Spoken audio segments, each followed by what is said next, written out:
माँ दुर्गा जी की 9 शक्तियों का यह दूसरा स्वरूप ब्रह्मचारिणी का है। यहाँ ब्रह्म शब्द का अर्थ तपस्या से है। ब्रह्मचारिणी देवी अर्थात तप की चारिणी, तप का आचरण करने वाली इन्हें कहा गया है वेद तत्वम तपो ब्रह्म। वेद तत्व और तप ब्रह्मा शब्द के अर्थ हैं। ब्रह्मचारिणी देवी का स्वरूप पूर्ण ज्योतिर्मय एवं अत्यंत भव्य है। इनके दाहिने हाथ में जपकी माला एवं बाएं हाथ में कमंडल रहता है। अपने पूर्व जन्म में जब ये हिमालय के घर पुत्री के रूप में उत्पन्न हुई थी, तब भगवान नारद के उपदेश से इन्होंने भगवान शंकर को पति रूप में प्राप्त करने के लिए बहुत ही कठोर तपस्या की थी। इसी कारण और इस कठिन तपस्या के कारण ही इन्हें तपस्चारिणी अर्थात ब्रह्मचारिणी नाम से जाना गया। 1000 वर्ष इन्होंने केवल फल मूल खाकर व्यतीत किए थे।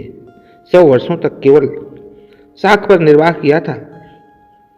कुछ दिनों तक कठिन उपवास रखते हुए खुले आकाश के नीचे वर्षा और धूप के भयानक कष्ट को सहा था। इन कठिन तपस्या के पश्चात 3000 वर्षों तक केवल जमीन पर टूटकर गिरे हुए बेलपत्रों को खाकर अहर्निश भगवान शंकर की आराधना करती रही। इसके बाद इन्होंने सूखे बेलपत्रों को भी खाना छोड़ दिया। कई हजार वर्षों तक निर्जल और निराहार तपस्या करती रही। पत्तों को भी खाना छोड़ देने के कारण उनका एक नाम अपर्णा भी पड़ा था।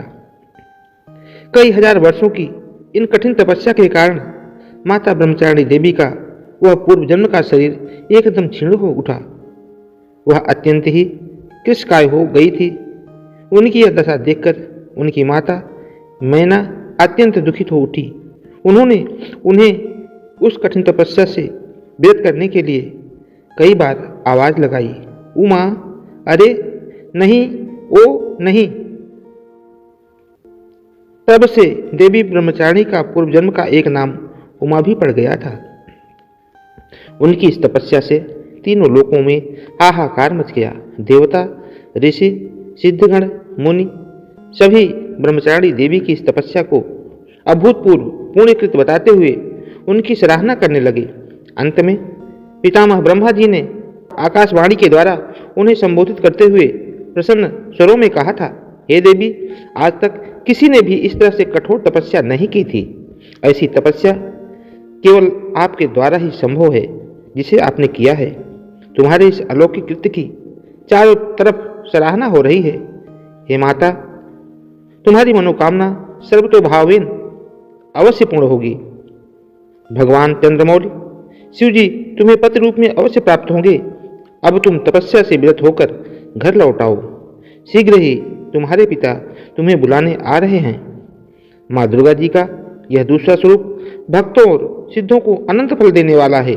इनकी उपासना से मनुष्य में तप, त्याग, वैराग्य, सदाचार और संयम की वृद्धि करने वाला होता है। जीवन में कठिन संघर्षों में भी उनका मन कर्तव्य पथ से विचलित नहीं होता। माँ ब्रह्मचारिणी देवी की कृपा से उसे सर्वत्र सिद्धि और विजय की प्राप्ति होती रहती है। दुर्गा पूजा के दूसरे दिन इन्हीं के स्वरूप की उपासना की जाती है। इस दिन साधक का मन स्वाधिष्ठान चक्र में स्थित होता है। इस चक्र में अवस्थित मन वाला योगी उनकी कृपा और भक्ति को निश्चित तौर पर प्राप्त करता है।